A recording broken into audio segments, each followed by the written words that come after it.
Good morning. Thanks for joining us. Hey, I want to share something that I'm sharing from Bob Goff, his book, Catching Whimsy.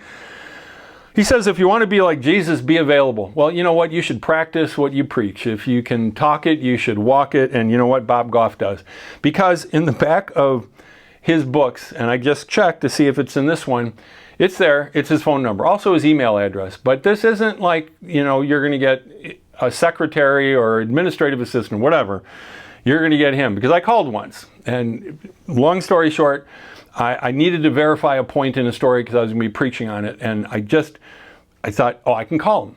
So I call, and there's no answer, and then he gave a email address, and I just thought, and then I looked, does that match the one in the book? I said, well, I'll call back again. Well, when I called back again to get the right email address from the voicemail, I got Bob. And it was like 1 o'clock in the morning, and he was in Africa. And apparently cell usage there was expensive. I still remember what he said. He said cell usage here is as expensive as drugs. I took it to mean quite a bit, so I let him get off the phone fairly soon. But in 1 John chapter 5, verse 14, it says, and this is the confidence that we have toward him, that if we ask anything according to his will, he hears us. Jesus is available for us. We should be available to other people. And so Bob, he doesn't talk about when I called him in Africa, but he says he does get some unusual calls. So here's one that he got. Hello, it's Bob here. And this woman says, Bob, the devil is in my bathroom. Bob said, I know exactly how you feel. I had teenage boys too. I'm not even exactly sure what that means. I love that he says, I resisted asking if the devil was doing number one or number two. But he said, I just told her to give her best friend a call and invite her over. This is the kind of thing you don't want to have to face alone.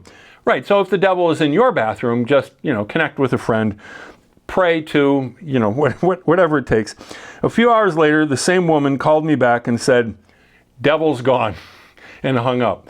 And so, while it left a lot of questions on Bob's side, unanswered, he was fine with it. And sometimes we don't have to be the big solution to people, but just being available. I love that it's in Mark's gospel that he gets from Peter, where there's the man that's blind, and Jesus spits on dirt, puts it on his eyes, and then he says, hey, how's that? And the guy's like, well, I can see people, but they look like trees walking around. And so then Jesus, it's the only time, but I think the point is that, and I think it's because Peter was a pretty driven person, he saw people as obstacles. Because if you're a blind person, trees are not your friends, okay? Trees are obstacles. How often do we see people as nuisances, as obstacles? I think that's what Peter was passing along to Mark, that it really spoke to him. May it speak to you today. I so appreciate Bob Goff. Putting your cell phone number in books, and he sold millions of copies of multiple books. I can only imagine the phone calls he gets, especially when it's the devil in the bathroom. You know what? We need boundaries, and I have to have some boundaries in my life. But Bob closes this with something, just a way. I've talked about it before, but man, it really struck me. So, because I think we have some wrong ideas about being available, but sometimes it can light our jets, by having interactions when we think, oh no, this is my day off, or I need to do this, or that.